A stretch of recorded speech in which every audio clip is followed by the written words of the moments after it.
controversy? Should Zeke now be the backup? No, it's just one game against a bad team. Skip, did you realize the Bears ended yesterday allowing the third most rush yards per game in the NFL? Oh, I know you thought you went against the 2000 Ravens. No, but you didn't. They give up a ton of yards running the football, and they right on cue. That's what they did. Skip, Tony Pollard. How long has Tony Pollard been there? Don't you think if the Cowboys thought that he was capable of doing what you want them to do, they would have expanded his role by now?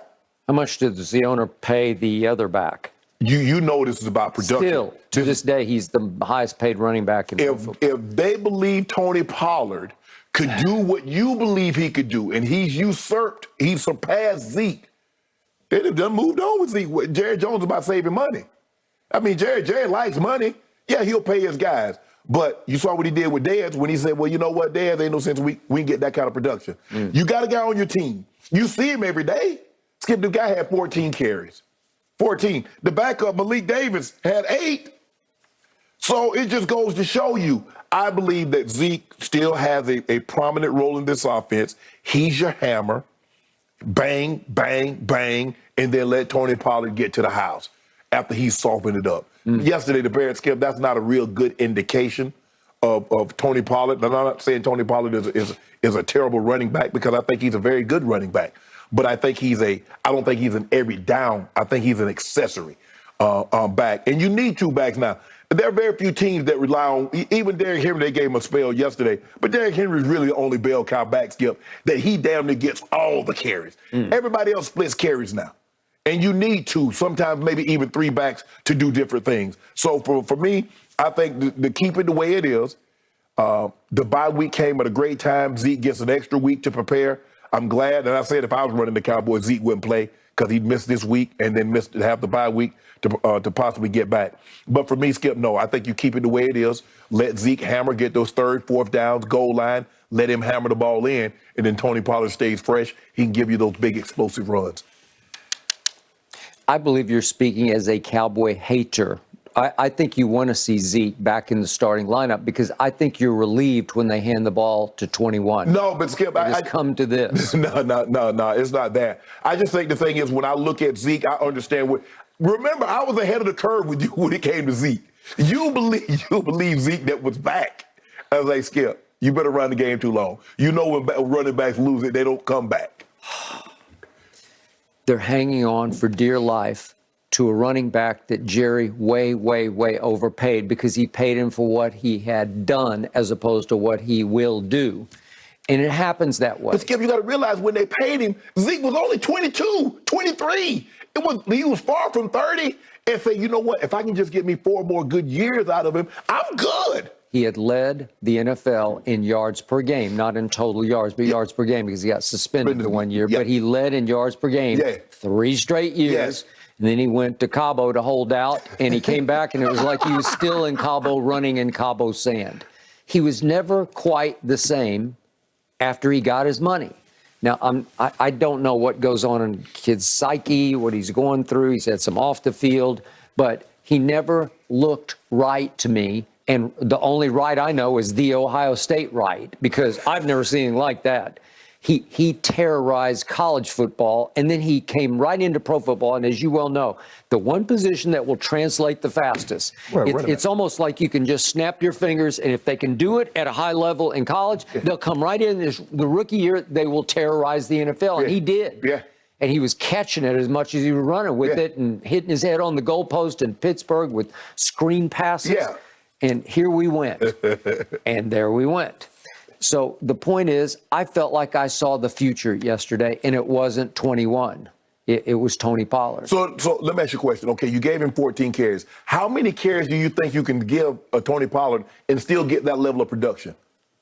I want to see at least 15 a game, and I'd like to see him catch a couple. He caught 1 ball for whatever it was. It was like 16 yards. But the point was that he played receiver at Memphis. He was a slot receiver. Right. So you can utilize that. Okay, so what does Zeke give you? Why did Mike McCarthy say they're both number ones? Why did Jerry say we will still go as Zeke goes? Because he is the warrior spirit of this team. Nobody plays harder, tries harder, plays hurt more. He will run through brick walls, which he he tries to do on just about every play. He runs to contact. When it comes to blitz pickup, it's not just pickup, it's blow up, because he absolutely nukes people who come free on blitzes. Right. He's smart about it, and he gets low, and he gets leverage, and he just blows them up in the hole. Okay, there's one way to work around that, as you well know.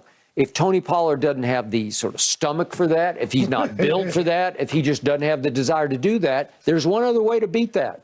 As soon as the blitzer comes free, the back that's to your left just flares quickly to your left, and you just dump it to him. You just throw it. You have to beat the blitz before he hits you in the mouth, and just flare it to him. Because if you get him free in the flat, he can fly.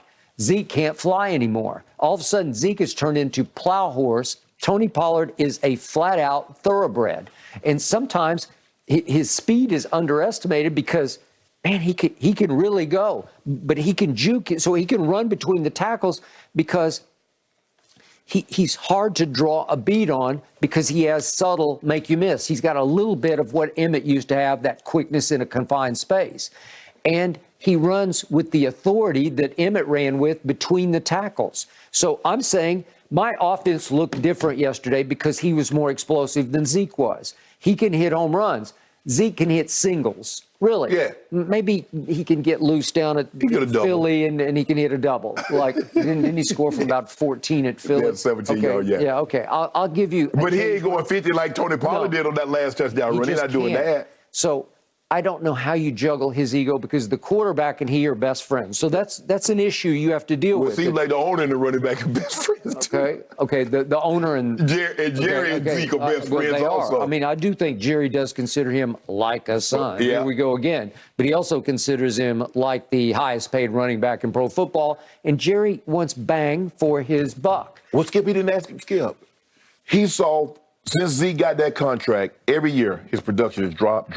Every year it's gone down, yards per game, every year in a row. And he didn't go back to him to ask him to restructure. Nope. So clearly, whatever, I believe he looks at Zeke and says, Zeke is giving me more than just on the field rush yards.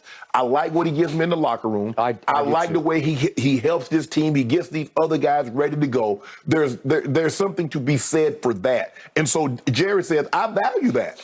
Yeah, he's not giving me 1,600 yards rushing, Skip, like he did the first couple of years of his career. But there's something to be said for him being a professional, always showing up. And I really appreciate last year, he was injured. He probably shouldn't have played. But he went out there and he put that aside, even though we were talking about, man, Zeke looked like a shell of himself. He says, you know what? I'm going to go out there and help my team. I know I'm not Zeke. I know I look bad. But just me being out there means something to my team. Okay, and now he's got another sprained ligament. It's not the ACL, but it's sprained. Well, those things can linger for weeks, but he'll suck it up. He played with it the other day. He just kept on keeping on, right? Yeah. Against Detroit. Yeah. It looked bad because it got way hyperextended when he got smashed. So the point is, in the big picture, this team feeds off of, lives off of play action. And the only way you can establish play action, I thought when Cooper Rush was playing on his back, because they were trying to establish play action off Zeke's 1-yard runs. Nah, he was just playing with two left arms because he's really not that good. Now you saw yesterday, look at that offense. Look, that offense with Cooper Rush didn't never go 4 straight possession scoring 2. All the Cooper Rush did was save my bacon. How many times has Cooper Rush gone 9 of 11 on 3rd down? Remember, they were 32% when he was in there. Cooper Rush was stuck with Ezekiel Elliott, and he had no Dalton Schultz. No, he was stuck with a lack of talent. That's not Zeke's fault. That's his fault. 2 rookie tight ends. Wow. And guess what Dak got? Those same guys. It's not Dak's fault that he chose not to throw to Dalton Schultz. So wait a second. So Cooper Rush beat the 2 Super Bowl teams from last year, and he went up and beat the Giants on Monday night up there, and he beat Washington, which is no small achievement as you see what's Washington won 3 in a row now. Look. Interesting. I mean, that's not saying much. And it was 20-17 in the 4th quarter, and my defense couldn't stop Jalen Hurts because Jalen Hurts is hard to stop. Right. Okay, so that's what Cooper Rush did. What about them 3 touchdowns? What about them 3 picks that Cooper Rush did? Yeah. What role did that play? 2 play? of them weren't his fault. Yeah, 2 of them was his fault. He threw because he had galloped right in the hands and it went right up out of his hands. No. Bradbury made a great play. All right, he got some fingertips on it, but it was a catchable football. And the other one, Brandon Graham just blew him up. Yeah. Right? Okay. All right. So and look at that was just pinpoint accurate. Well, he was. And I told you it's the best game he's played in 2 years. Yeah. I just need that to sustain because Dak got to play the 2 easiest teams you could play on anybody's schedule the whole year. Back to back at home. You got the Lions